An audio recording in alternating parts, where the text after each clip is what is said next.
reason, whatever reason they have at that particular moment. Yeah. Yeah, so come on down for whatever reason and come to Tavernetta. Like, honestly, the food's great. Like Chris said, happy hours, awesome. Drinks, awesome. Chefs, awesome.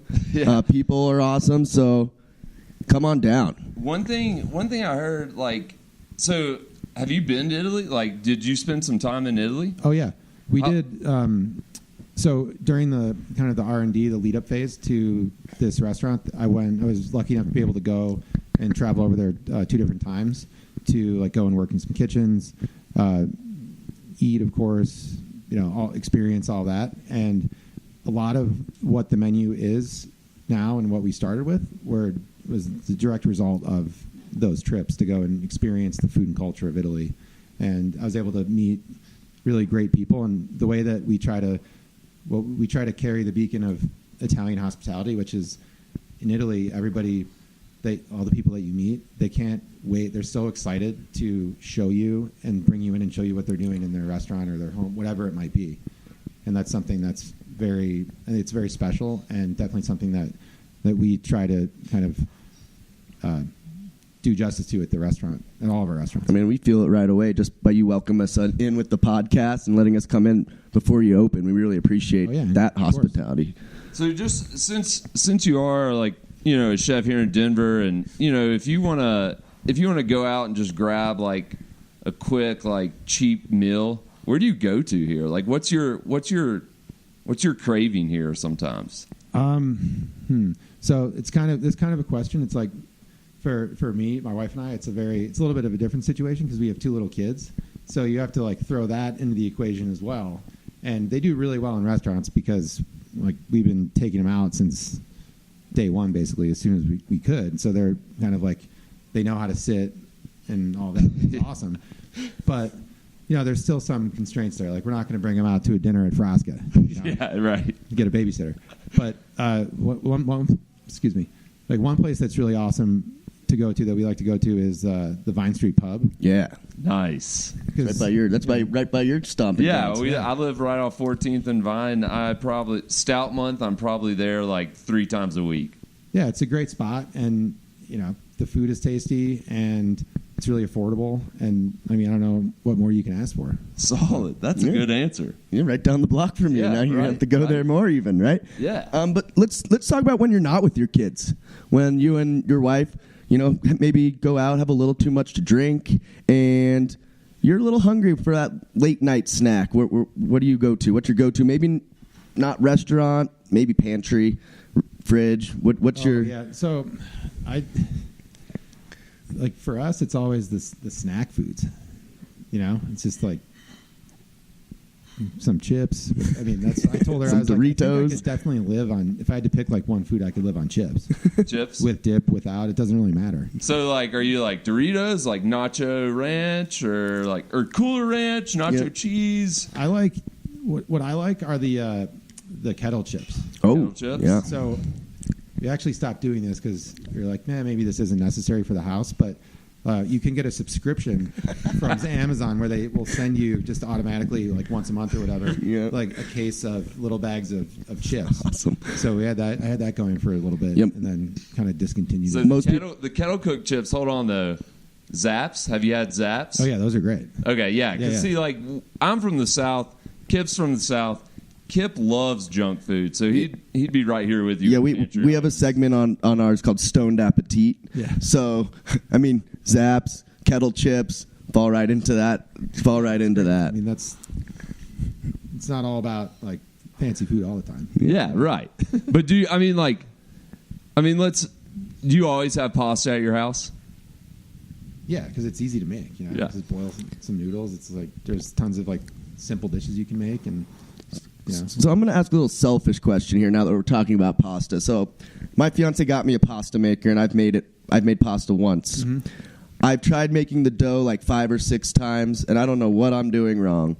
But you're the pasta expert. What am I doing wrong? It always won't come together. So I think I don't think it's necessarily what you're doing wrong here.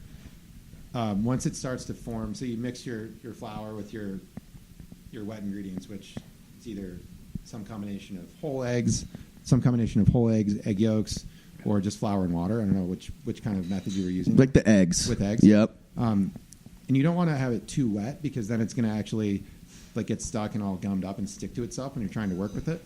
So if you find that it's sort of pebbly and all that, you can add a little bit more liquid because the way that or the amount of liquid, like you can work off of a recipe, but it really depends on like the given day. Like, is it more humid or is it less humid? So like pasta dough recipes that work really well for us here in Colorado, there's always a little bit of variation day to day on like exactly like to the gram how many egg yolks go into our dough, for example. But if you took that same recipe, like one of my friends he lives in Rhode Island, he was looking for dough recipes. So I was like, here, you can just use these. It's fine. He's like, I tried making them and none of them worked because he's down there in Rhode Island where like you're right by the water. Yeah, the humidity. Super humid all the time. And it's different. So it's sort of, you have to go by feel. So if you're seeing that it's not quite coming together, you just add a little bit more liquid and then you'll have like bigger pieces that feel like they maybe could stick together. And then once you're at that stage, you just have to kind of work it on a table, smush it together, and then wrap it tightly in plastic wrap and let it rest. And then as it sits, the flour actually absorbs the moisture, the liquid from the eggs, and then you'll find 30 to 45 minutes later, hopefully, that you actually have a ball of dough that you can work with. Awesome. I think my ADHD, I need to take my ADHD medicine when I'm making pasta dough because I don't think I'm patient enough. Yeah, there's patience involved, for sure. Cool. Well, I think on your next pasta night, I should come over and see if you fuck it up or if you can do it with this advice. I'm gonna go for it. So appreciate the advice. All right, so here's another question I thought of this morning. All right, so you're throwing a dinner party, and you can have 4 guests, whoever you want. Dead or alive? Dead or alive. Who would your guests be? It's a tough question.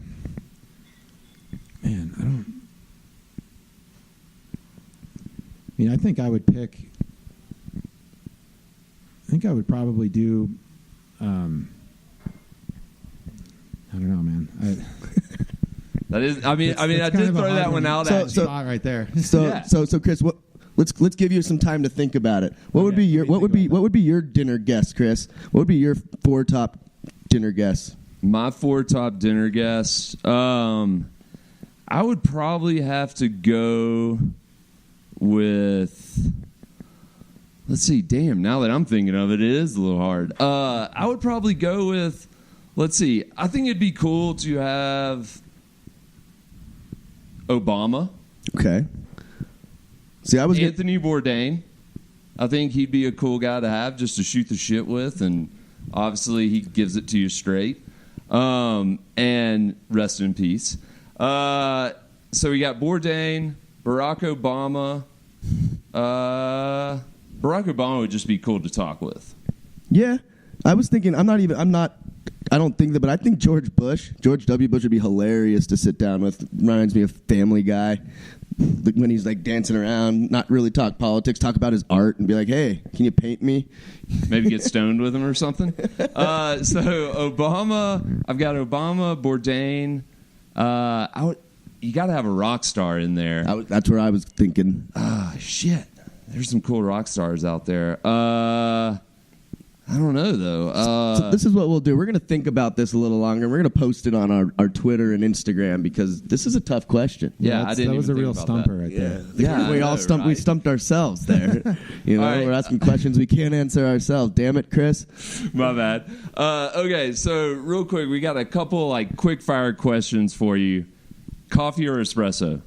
I love espresso, but I'm not going to turn down coffee. So I'm going to go down the middle on that one. All right. Ice cream or gelato? Gelato. Margarita or Negroni? Negroni. Beer or wine? That's not a fair question. Both. Breakfast or dinner? Breakfast. All right. Here's a tough one.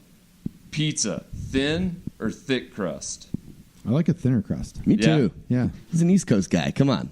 Well, I mean, like, I don't know. I mean, pizza's kind of funny. Like, I haven't I'm a thin crust guy, but I know some people like love Neapolitan style pizza, which you guys kind of I guess what Locali does, kind of the Naples inspired. Yeah, they do, which is it's thin, but it's not necessarily crispy, and it's not supposed to be crispy because you do eat it over there with a knife and fork.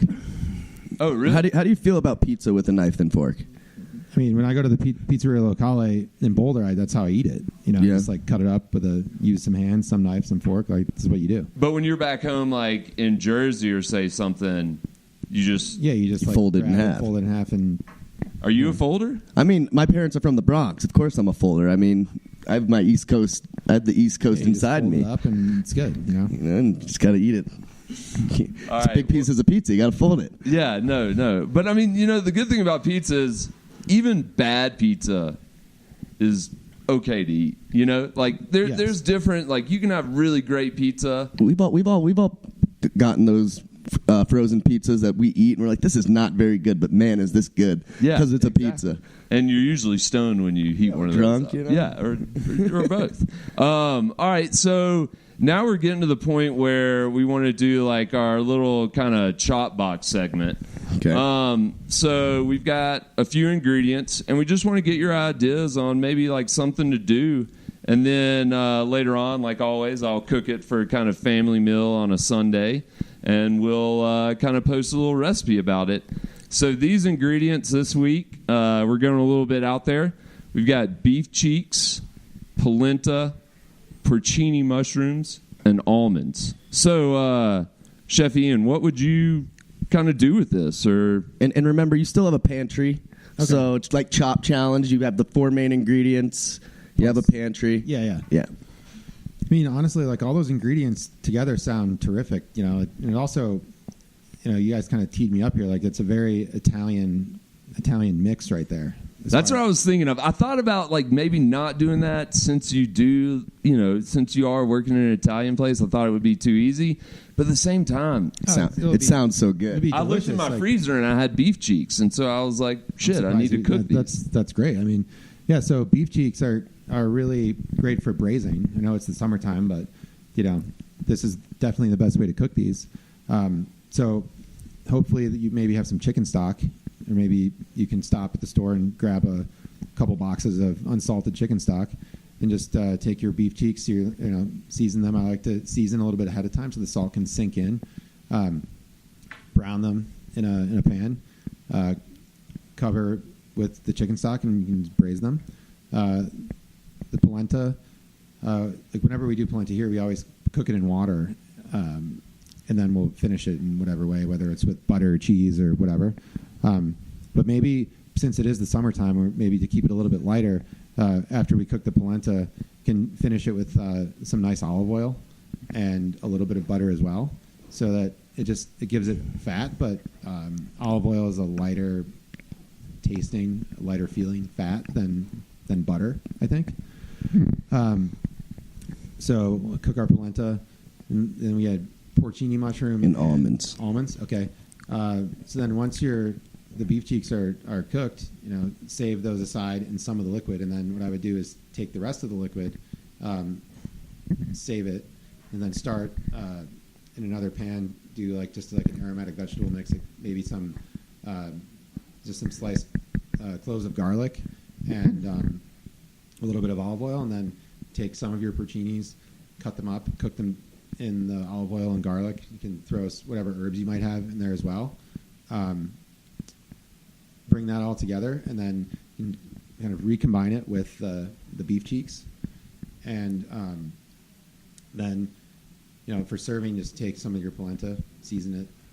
You can add a little bit of cheese, like Parmesan cheese or something if you'd like. I always like to put fresh herbs and everything, just something that I think maybe people that cook at home don't necessarily think to do, but it's a really good way for anybody, an easy way for anybody who's trying to kind of bump up what they're doing to do that. Just get some fresh herbs going.